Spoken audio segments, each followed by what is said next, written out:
welcome to Q-Wide, where this week our food for thought is food. Surfing on a smorgasbord of succulence, ce soir is our delicious panel, the rarest of truffles, David Mitchell. The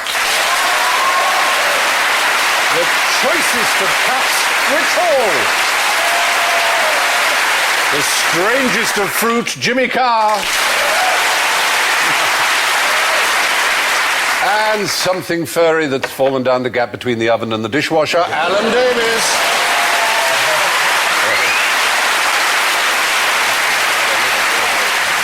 Well, now we're all sitting comfortably, so let's ring for service. David goes. Jimmy goes. Rich goes. Alan goes.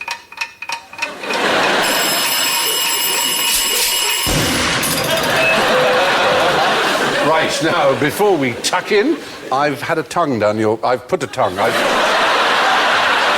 you will find a tongue. I've put a tongue. Is there a tongue under there? You see? Is this what you're referring to? Yes. There's a tongue. That is actually what's known as a tongue map. And during the course of this evening's festivities, I would like you to fill in the areas of the tongue that are responsible for which flavours. You may know there's a certain number of flavours that the tongue can detect. So you're saying that each area is a different area of taste? So if you had that bit of your tongue, you know, lopped off, you wouldn't be able to taste certain stuff? That's the theory of a tongue map. But there are only 5 things that a tongue can detect. How does the food know where to go?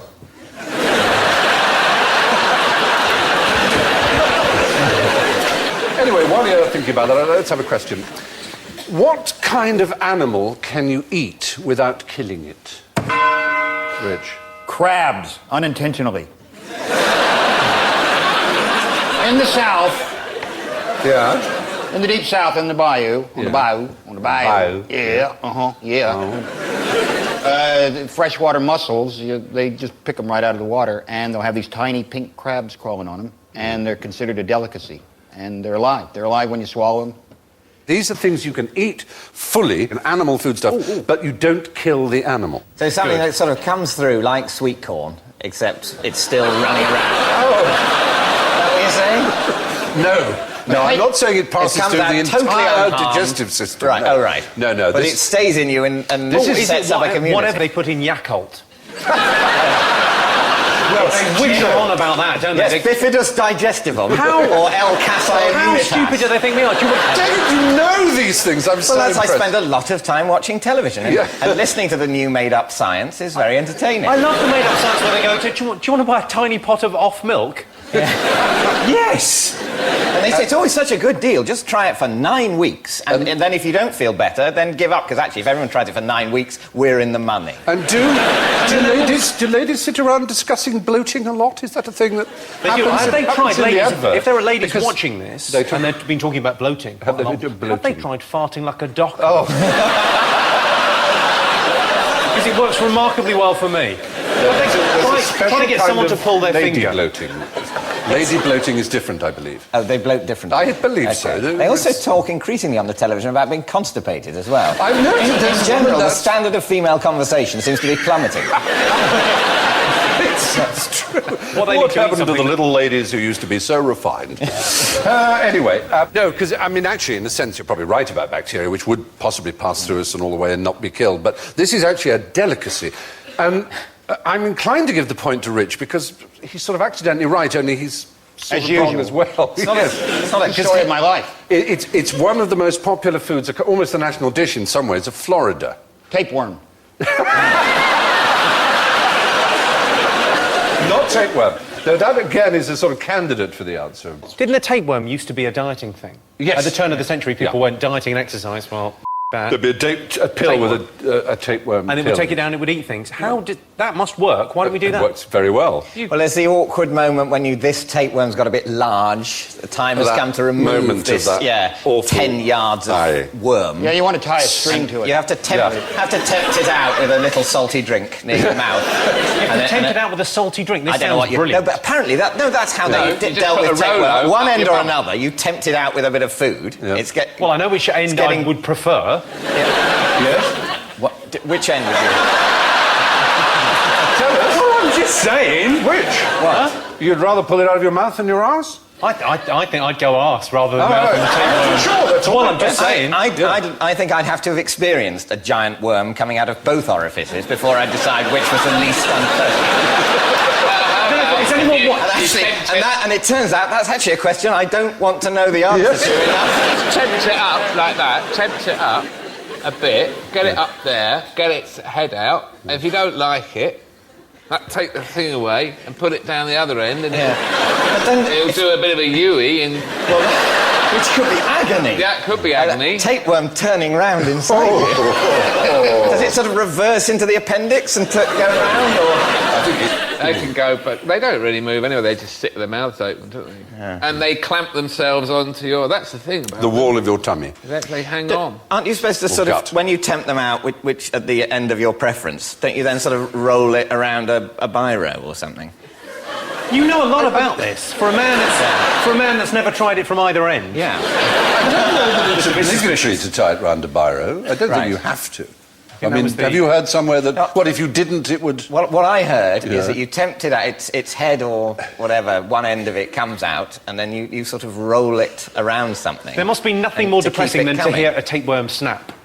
And you think, well, that is stuck down there. You're thinking of the guinea worm, which is the one you pull out with a biro. Oh, right. Apparently. Is it some sort of a shellfish seafood item, like a crawfish? No, it's really crayfish, exactly what... crab? It's a crab, but it's a particular kind of crab, very popular Hermit in Florida. crab?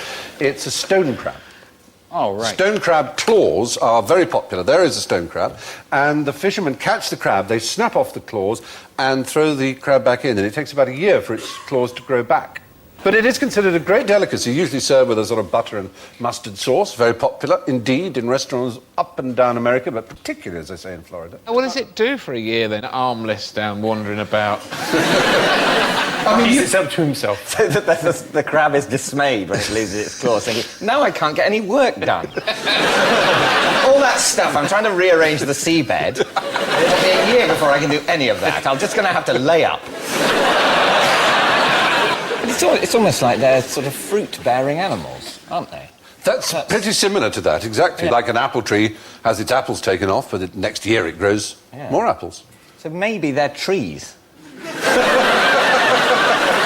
just seafoody trees. Yeah. They can walk around. Same DNA. You could have given me as an answer as well. There are certain tribesmen in the Masai Mara in northern Tanzania and Kenya who will drink the blood of cattle.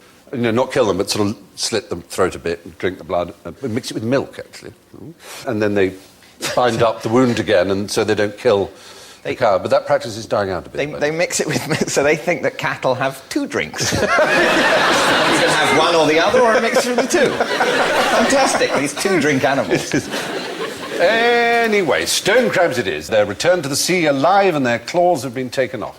Over the next year, they grow a replacement, although it's never quite as good as the first one. Now, what can you usefully teach an oyster? Yes. Is it, not to get its hopes up? Or to, expect lemon juice and death? Try and put up a struggle, it'll never work. You teach it when you get lemons, make lemonade. Cheer it on. When you get lemons, you're seconds away from death. Because you're not like that kind of crab. Well, when you think about it, there's not much an oyster can do, really. You could teach it to blend into parties and make it look like it was invited. True. Could you teach it Because if you went to a party and there's a snack tray, no one ever says, who invited the oysters? That's true. No one says that.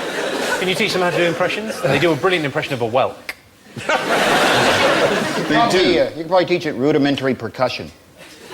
It probably would if you showed it a castanet, it would probably think, I can do that. Well, you're very close now. What it is that out of the water, oysters will stay fresh so long as they're closed. But of course, they live their lives opening and closing their shells in order to let nutrients in, which they filter. So the thing is to teach them to keep their mouths closed for long periods of time. You do that? Well, the French did. Yeah. The French simply hit them with metal rods, which makes them close. And they would do that for longer and longer time. And they would learn, they would respond, because they know they got hit all the time. The French really have a gift for cruelty. They do, don't they? Very special. But what happened in New York, when they first arrived in what is now New York, the settlers, they had never seen such a profusion of oysters. Some of them were a foot long. But they couldn't transport them around any other parts of the States because they would go off, because they had their things open and there was no ice around. So what they did was they would move them up the bank at each tide so that they had more and more time in the air, and that would teach them to have their mouths closed for longer. So they would learn to have their mouths closed for longer and longer and longer until they had them closed all the time, long enough for you to transport them and sell them and eat them without making people ill. Well, there we are. That's your oyster. Now, how did the Mounties use fruit machines to get their man? When you say fruit machines, is this a friend of yours? He's a fruit machine. That guy's a fruit machine. Well, you're right in the sense something fruit they machine. say. The fruit machine was a nickname. It wasn't actually a one-armed bandit. It wasn't a gambling machine. It's going to be something to do with actual fruit. Is it? No, it is actually the meaning of it that Jimmy, in his rapacious and, if I may say so, politically wildly incorrect way, went for. Sorry, well, the Mountie uniform's quite fruity. No, it's easy to forget with the Mounties. That's the Canadian police. If you're a policeman in Canada, you're a member of the Royal Canadian Mounted Oh, Police. that's all of them there. That's the... So they have no unmounted police? Well, That must be difficult on raids in small flats. Ow, my head! Well, you should see the squad cars. They're a mess, David. They are a mess. Well, imagine trying to chase a heroin addict up a small staircase on a horse. That's ridiculous. There was a All the great heroin addicts would know to head for the small staircase. Yes, they were. It's like trying to police a country with Daleks. Which would never work with the disabled access we got now. The Daleks can get everywhere. Yeah. They could certainly Jimmy, get in are you that saying that you think that disabled access is a Dalek conspiracy? Yes. That is exactly what I'm saying. I had a great uncle in the Royal Canadian Mounted Police. Oh, well, you might know about When this. you say a great uncle, your favourite? I didn't know about it until I did one of these family tree things. Oh, yeah. And he was in the First World War and he had his leg blown off. Oh. And he went to live in Canada and he became the chief constable of the Vancouver Canadian Mounted Police. Well, amazing. I don't know if they were struggling for men. He got a job One straight away advantage and went of straight being to a the mounted top. policeman is it's, you know, you don't need two legs. The horse has got four to do it all for you. Essentially, their whole police force has too many legs to start with. They've got 6 legs per policeman, which means they're policed by insects. That's not so silly, David. No, we come back to this fruit machine. In the Cold War period, they were worried in a lot of Western countries about civil servants. There'd been a few scandals about civil servants being blackmailed. For what reason? Homosexuality. For being homosexual, for being gay. Now, the Royal Canadian Mounted Police, they were trying to find out the homosexuals in the Canadian Civil Service. Right. So that they could not be honey-trapped by Soviet spies and so on. That was the theory of it. So is one of these gay then? Is this No, like no, never no, mind the no, bus no, cops? no. Number 3. Was this before the RAF invented gaydar? Yes, exactly. It was a gaydar machine, if you like. It was essentially a pretty primitive device which, amongst other things, showed people pictures of nude men and women and measured their pupil dilation and their perspiration. But the awful thing is, if they failed, as it were, they were sacked. That was their job over with. They were deemed to be homosexual and they were out of a job. Of course, the whole system is thrown out for any civil servants who fancy horses. Yeah. All the people running the test in the room, riding around the room, saying, can't quite reach down to the fruit machine. Damn these horses. This crude measurement device was replaced, though, by something called... Dancing on ice.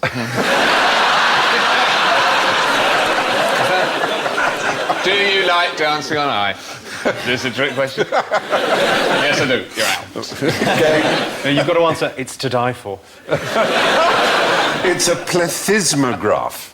And a plethysmograph is an instrument. There's 2 versions, a male version and a female version, because you're trying to catch lesbians here as well, apparently. Oh. So the male version is basically a kind of cock ring, is the only way I can describe it, that measures the tumescence of the male member when certain images are played to it. And for women, it's a sort of dildo that measures lubrication. I wouldn't mind doing that. What? Jimmy, so much is coming out here. I'm just saying the testing. You'd like to do that, would well, you? yeah, who got the testing job? That sounds brilliant. Ooh, doesn't it? Oh, lovely. Well, I'm just saying. Yeah. Be a giggle. When was this? When did they invent that? Well, surprisingly recently. I mean, it was used up until the 80s. To the 80s? Yeah. But surely it was The legal and 1980s. above board in the 1980s. Well, exactly. It seems so Homosexual. odd. It seems weird that they would just go, well, we'll just double check that. The odd thing about the fruit machine was the guy who brought it together, he was called Kurt Freund, had actually invented it. He was a German living in Czechoslovakia. He'd invented it in order to do the precise opposite. It was to catch out people who claimed they were gay and used it as exemption from serving in the Czechoslovakian army. Now, you have a choice of venues for dinner tonight, Russia or France. Describe the difference between Russian and French service. Yes. In France, they give you lots of vaguely obstetric instruments to dismantle Right. things like frog legs and Oh, snails it's and special cutlery. all the stuff you would have your backyard fumigated for. And In Russia, they just go, here's a turnip. If you don't like it, you're going to Siberia. You know what the Russian national dish is? Yeah. Empty. It's not my fault. I think I know the answer Go on. to this. I think it's that isn't almost all service now is what you call Russian service, which is sort of you have food in courses, one after another. And French service, which obviously the French don't, they have food in courses like everyone, like the Russians. But French service was everything sort of coming at once, like a kind of buffet. That is an absolutely perfect answer. David Mitchell, have a handful of points. Completely correct. Yeah. And of course, there's the tapas and Mercedes principle in lots of Middle Eastern and Mediterranean cooking. But you're absolutely right. The French, right up until the 19th century, all the courses would come in one big go, and you just helped yourself to everything. And then the Russian Prince Kurakin, who was the ambassador to Napoleon's court, he came and said, we have had this brilliant idea in Russia. It's used one course and then another. And this was considered absolutely staggering and revolutionary, and it caught on. Then the Americans improved on it by making it able for you to drive through in a car. Yes. And get it in a bag. From a 16-year-old. They did indeed. With shingles. I mean, David, I have to call you my teacher's pet, and you get a special fanfare instead of a forfeit for that, because that is absolutely brilliant. There you are. So you are teacher's pet. I don't feel that cool. It's not a cool thing to be, I'm afraid, but No. you do get points. Yeah. And for some people, that's important. Escoffier was the man who introduced this into private homes and, more importantly, into restaurants. What do you know about Escoffier? Anything? David will know. Yeah. He started Frog's Legs. You're absolutely right. And I only know that because I went on David's radio show and found it out. Also, I should at this point say, in the QI annual, I did a page on Escoffier. So I'm quite well. Let's you know, hear this it. could be a good bit. First for me. name? Auguste. Brilliant. And he Died in... Oh, I can't remember. Terrible house fire. About 19. He died in 1935. He lived a long time, 62 years. And he sort of was a chef. founded the Ritz Hotel in Paris and the Carlton Hotel in London. And the was Savoy. the chef at the Savoy. Brilliant. And what's his most famous dish? Well, he invented peach Melba, didn't he? Yes. Dame Nellie Melba. For Dame Nellie Melba. And also apparently invented Melba toast for Yes. her as well, because she was dieting in between peach Melbas. And who was Nellie Melba? She was an opera singer, And what was her real name? Mitchell. Yes, very good. I am so I think her impressed. father was called David Mitchell. Get out. Do you know? This is like catnip. I am truly impressed. If anyone thinks this is set up, it truly You is. are tumescent, I know you are. Where's the fruit machine now? Well, You facts! talking of that, there's a fact about Dame Nellie Melba. Do you know what she liked to have? Legend has it, what she liked to do when she was waiting to go on. What was her profession? She was an opera She was a singer. great opera singer, exactly. And what did you think was good for the voice? Oral sex. No, I'm not saying anything. Alan gets the point, oral sex, yes.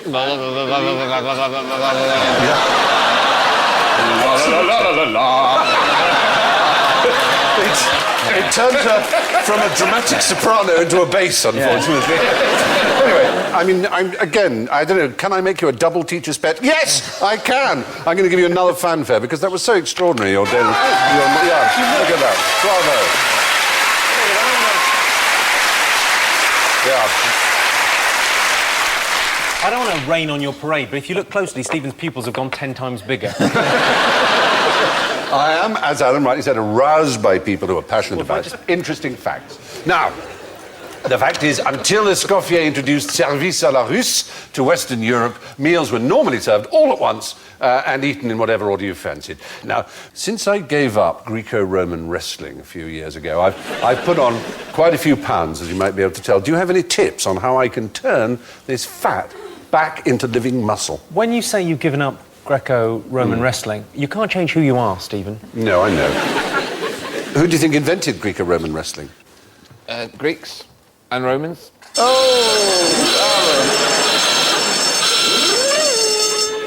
Now all you have to say is Mr. Wrestling. No, actually, it was the French, and they thought they'd give it a classical sort of thing. You want some men rubbing against each other. There was freestyle wrestling, catch as catch can, as it was called. And they wanted this other form which didn't involve, you couldn't do anything below the waist, as it were. You couldn't hook people, you couldn't use your legs, you couldn't hook people onto the ground. You know what Mae West said about all-in wrestling? If it's all in, why wrestle? But, God love it. Yes, you think about it. Finally, this show gets back on firm heterosexual footing. Yeah, exactly. Yeah. You can't turn muscle into fat into muscle. Thank you, Alan Davis. Two different things. That thing about if you're muscly, if you don't keep doing it, it turns into fat, that's nonsense. You're so right, and that's precisely what I wanted to say, Alan. That is brilliance on your part, and I'm very, very pleased with you. Well done. I think I might give you a teacher's pet fanfare as well, as a matter of fact. I have still written semen on my tongue, though.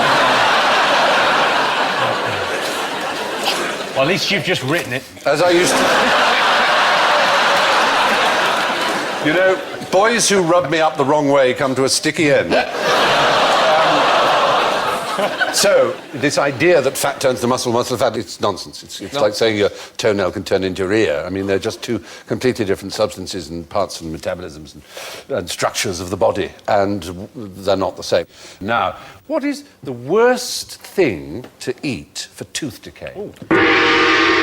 Crystal meth. There is some truth. Certainly, crystal meth addicts have appalling teeth. Have you seen the ad for crystal meth? No. It doesn't make me want to do it. Ad against it, surely. Oh, is it? That explains I think so. No, that makes perfect sense. Because I looked at it and went, who's buying that? It's horrible. The fact they sell it in vials. Yeah. The worst thing you could do would be to eat. Because I saw this on TV, is to put them in salsa and then run a current through it. That must be bad, I grant you. The guy broke out of jail in Mexico. Took him 6 years. He just kept wiping salsa on the bars. Oh, my God. And eventually, after 6 years, the acid broke down the steel. Oh. And then they went, it was that Mythbuster show. Oh, well. And then they ran a current through it, and it just happened in days. Gracious, how brilliant. So you wouldn't want to do that. If your teeth were like iron bars. I would just say don't run a current through your teeth. No, that's a good full stop. You're right. I know, it's not going to be sugar, is it? You're trying to make us say sugar. The point is, there's something worse than sugar. Sugar is quite bad, but the thing about it is it dissolves quite quickly in your saliva and is out and away from the teeth. Whereas potato starch is just about the worst thing because it hangs around in the teeth much more than sugar. Crisps are a particularly bad thing. The bits of them stay up and you may think, oh, well, at least it's not sugar. It's not like having an opal fruit stuck in there. But actually, it's really bad. Do you know having gum disease doubles your chance of coronary artery disease? That's a bit scary, isn't it? Does it double your chances, or is it just there's a correlation between the two? No, there is a direct causal link. Bacteria from the mouth find their way to the heart. A lot of disease in the heart actually is disease. It is infection, not just bad lifestyle and being lazy. It is actually, you can get a virus in the heart, can kill people very commonly, or bacteria. So flossing is good for your heart? Yes, that's a good thought, isn't it? How about Well, that? don't try and floss your heart. No, that's... I saw in America anal floss. Here we go again. It's a way of... It's not a gay thing, Rich. It's an American thing. It's a way of drying your intimate cracky God parts. bless America. Yeah, exactly. Drive Anal through floss. hamburgers and How does anal this work? floss. just got a towel. Yeah, in a hilarious... it's a special one. You were that's- doing the wrong way then. Sorry, was I? It's a special... It's a special towel with a gusset. Yeah, basically. Sorry, pulling his sleeves up worried me. I thought you were going to... I'll show you anal floss. Something veterinarian was going to happen. Anyway, surprisingly, sweets and chocolate aren't the worst thing for your teeth. Potato starch sticks to teeth for far longer, providing a feast for the acid-producing bacteria that erode your teeth. So that bag of chips might not just make you fat, it might make your teeth fall out too. Now, while we're digesting that terrible truth, how about a story? Tell me, if you would, the tale of the miracle of the herrings. Is it a miracle as in the act of an interventionist god? I can tell you it didn't happen. Yeah, you're right. It so didn't happen, but it is an official miracle. It's just one of them rather more pathetic. They fell from the skies at one of those raining fish stories. Well, was it the feeding of the three? No, it's really sad. The feeding of the one person who didn't like herring on herring. I always thought that about... And he says, not too bad, actually. I thought that the feeding of the 5,000, like it's 5,000 people and there went some bread and fish. I reckon that was just about 4,500 people going, what have we got, bread and fish? I'm all right, thanks. Unless someone want to get home. It's also the other interesting thing about that story is that out of the 5,000 people, only 2 of them had thought to bring any food. Yes. And so in a way, it's, OK, good miracle, but the other side of it is 4,998 idiots with no sense of foresight at all, and Jesus doesn't make them learn a lesson from that. It's all fine. You said, this is the Sermon on the Mount. This isn't Glastonbury, he could have said, couldn't he? But, you know, you used to say, you didn't bring any food? Of course there's not going to be any food. Think about it. Yeah. Plan next time. Judea would be better if people planned. But no, it always works out fine. Jesus will magic up some grub. He's going to get crucified one day, and then what are you going to eat? Yes. As you know, Roman Catholic Church likes to appoint, after they're dead, it likes to do this thing to holy dead people that makes them a saint. They're fast-tracking one at the moment. I read about this, Padre Pio. They're trying to fast-track And they're trying to fast-track Mother Teresa, of course. Yeah, Mother Teresa. But this is one of the great 13th century divine creatures, as it were, a theologian philosopher called Thomas Aquinas. And they wanted to make him a saint. Now, he's a Dominican friar, but he didn't mortify his flesh, as you're supposed to. There he is, Thomas Aquinas. So they couldn't, that was a bit bad. And he didn't seem to do any particularly good works while he was around. He wrote splendidly, he was a great philosopher. And they had to try and find a miracle for him, and there was no miracle until someone told a story that apparently on his deathbed, he said, I could really fancy a herring, some herrings. Have you got some herrings? Now, they're in the Mediterranean where there are no herrings, so they thought, we'll bring him some pilchards, you won't know. And so they gave him some pilchards, and he went, they're the best herrings I've ever tasted. And so this is genuinely true. The Catholic Church decided to interpret that as the miracle of the herrings, that the pilchards had turned to herrings in his mouth. And therefore, he qualified as a saint, and therefore he is to this day St. Thomas Aquinas. The thing is, if you're going to make it up, you might as well make up something better than that. You'd think, wouldn't you? So, suddenly magicked up a unicorn and it Yeah, gave I him know. a kiss. I think that's what's so sweet and feeble about it. Is Yeah. that they're just groping for a miracle. And so anyway, they made him a saint. Yeah, they like a saint. You like a saint, do you? Oh, I like a saint, yeah. What's the matter with a saint? Nice. Yeah. If you're going to have imaginary friends, have loads of them. Well, the great thing is it's something for people to collect, isn't it? Yes. You can, it's like Star Wars. Yes. There are all the figures. There's a merchandising opportunity. Oh, yeah. That's true. Anyway, there we are. The miracle of the herrings was attributed to Thomas Aquinas so that he would qualify for sainthood. Now, before we head below the salt, let's have a look at your tasting maps of the tongues, can we? What have we got here? We'll start with you, Jimmy. What have you got? I imagine you would taste failure there and success at the back. Bitter taste of resentment. So bitter at the back, you think? What are the tastes? It's salt, sweet, sour. And then didn't bitter. they invent one, which is There's a fifth MSG? one. Yes. But they didn't discover it until 1911 or something bizarre? Well, it's umami. It's the brothy, mushroomy, slightly... I love it. Savoury, exactly. Sweet, salt, Sour. MSG, bitter. And, yeah, that's it. Is that five. it? Five, yeah. Well, Five. what's Gordon Ramsay wittering on about in all those shows? If that's it... That's on the tongue. There's a rainbow of things in the olfactory bulb in the nose. That's where all real flavours and things can be detected. But the tongue is only for those five. What have you got, Rich? Guilt, remorse, That's where you taste guilt. crabby. David, what have you got for us? I've got be sick, because it does make you be sick, and that's forgotten names on the... Oh, very good. Very good. Excellent. Alan? I got bitter, sour, and sweet, and then I ran out of ideas. I had savoury. I didn't think it was right. That is umami. It's pretty savoury, yeah. And then I had one left, so I just put jam in.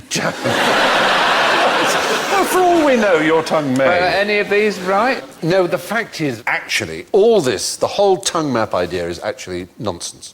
Yeah, thank you. Throw your tongue over your shoulder, because... Well, if I could do that... Yeah, exactly. I wouldn't be working here for a start. Me being a happy man, I wouldn't leave the house. She wouldn't let me. Because you could lick your shoulder blade. Well, the inference being... I suppose, yeah. There was a French restaurateur, quite a famous one in London, who's since Don't retired. tell me who actually could. No. But he used to say to women, "Excuse me, can I smell your pussy?" And they'd go, "No." He said, "Oh, it must be your feet then." It's horrible joke. How many of those people then stayed in the restaurant? He didn't do it in the restaurant. He didn't come up This to is the a horrible restaurant. How good is the soup going to have to be? You do it relaxing off-duty, Right. you would say. One of his jokes, anyway. We detect those 5 primary flavours all over the tongue and not in that. That used to be held to be the tongue map. And amazingly, it's still in quite a lot of textbooks. But it is absolutely not true. And so, we come to the highlight of our feast, la pièce de générale ignorance. Elbows off the tables and fingers on the buzzers. Name a poisonous snake. Yes, Jimmy. Piers Morgan.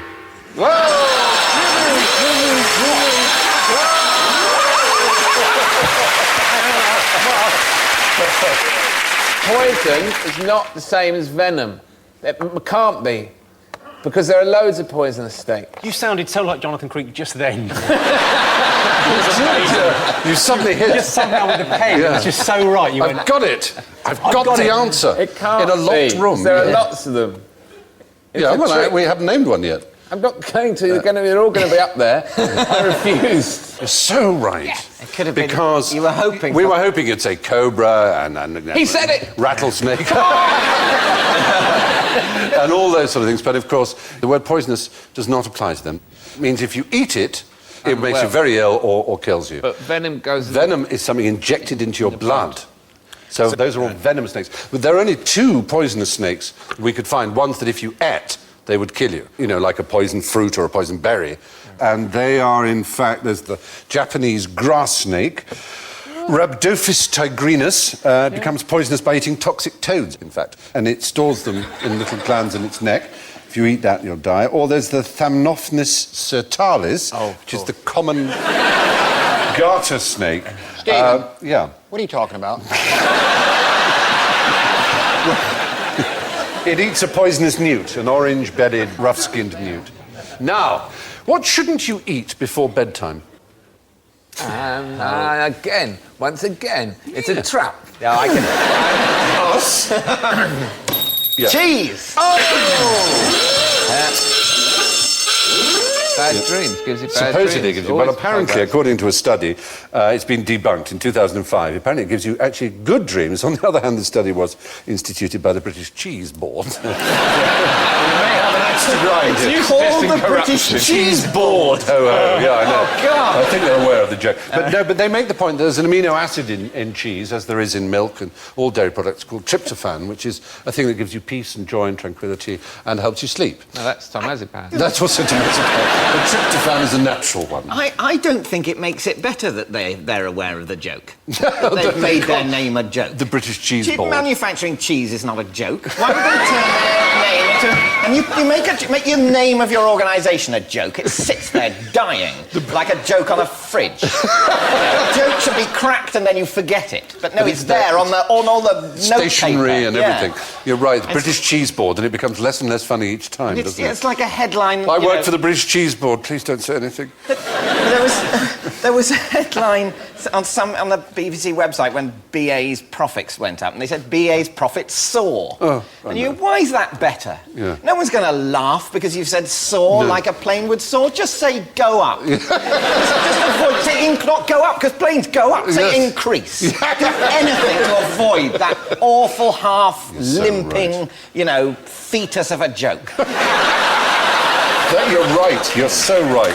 From your lips to God's ears. Bravo. So the British Cheese Commission has determined that cheese is actually very good. What are those people doing, by the way? I don't know. Indiana Jones and the Temple of Doom. It's here. Pretty sure there's an opera singer in that fridge. He's reaching in. I keep the semen in here. Oh, dear. But didn't the romantic poets used to eat off meat in order to give themselves crazy dreams? I've not heard that specifically. That's a very interesting thought. They certainly liked, obviously, toying with morphine and Well, I heard that they used to eat really sort of gamey meat, leave it for a couple of days and eat it, and they would notice that they had extraordinary dreams because the kind of rotting flesh would give them An slightly extraordinary hallucinogenic. as well. I've not heard that. And extraordinary poos, did you say? Essentially, that's what I dreamt I had to get up 10 times last night and sit lonely squitting. That's the only kind of dreams that off-meat has ever given me. Sight of the inside of the lavatory door. But miserable hours. Maybe that's why you get so many poems. Oh, well, no. Yeah. Mainly well, limericks. oddly enough, Byron actually wrote on a lavatory wall a very elegant classical poem, which was a sort of asking for a good stool. A cloaca is the Latin for a sewer, for a drain, for a lavatory. And so he wrote, "O Cloacina, goddess of this place, look on thy suppliants with smiling face. Smooth and consistent may their offerings flow, neither rashly swift nor insolently slow." That's a genuine poetic... Better class of graffiti in You your do, school. don't you? I rather When he like. says rashly swift, is that really possible for a poo to come Well- back too quick? It's what's known as the pathetic fallacy in the world of poetry, where you impute a kind of emotion or an ability to an object which is not capable of it. Okay, you are, that's rather... That's all right. So, the British Cheese Board says, let them eat cheese, but who said let them eat cake? Oh. Yes. It's that French woman. Yes? What's Dawn her French. name? Oh, very good. She said let them eat brioche. Who did? I'm not saying it. I'm asking you, I need to know. Oh, was it Mr. Kipling?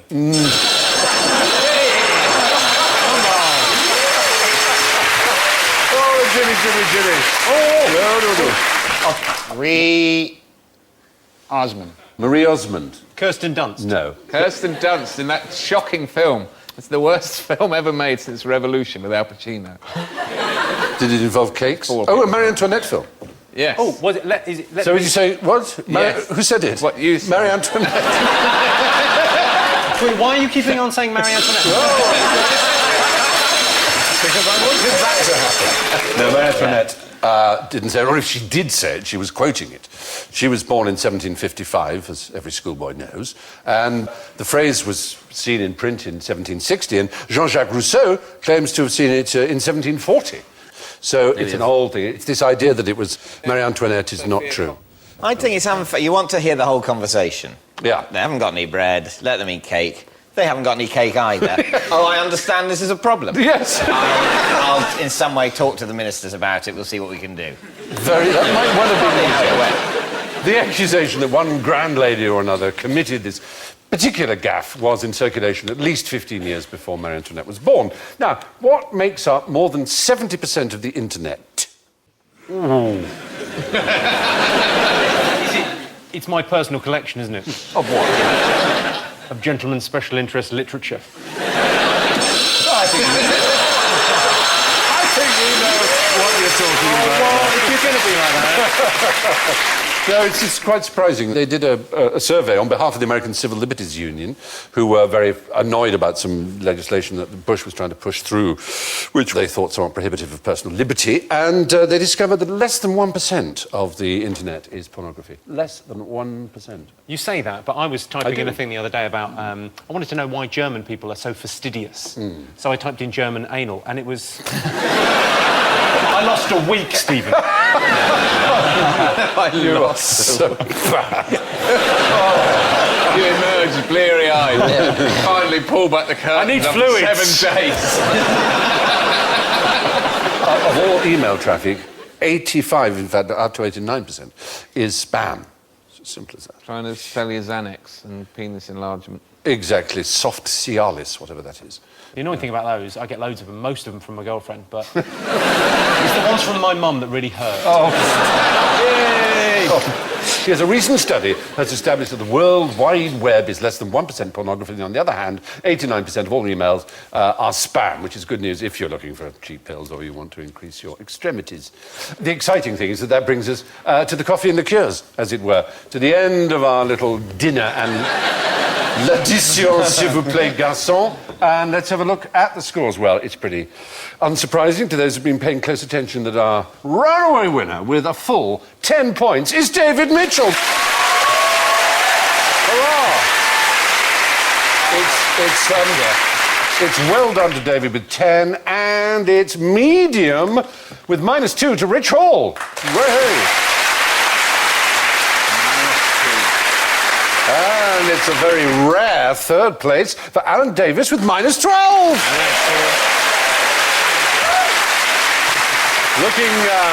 Looking decidedly blue, it's Jimmy Carr with -46.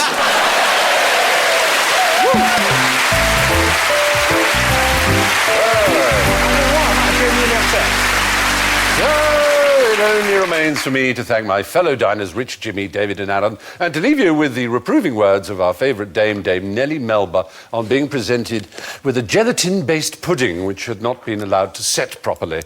There are 2 things I like stiff, she said, and one of them's jelly. Good night.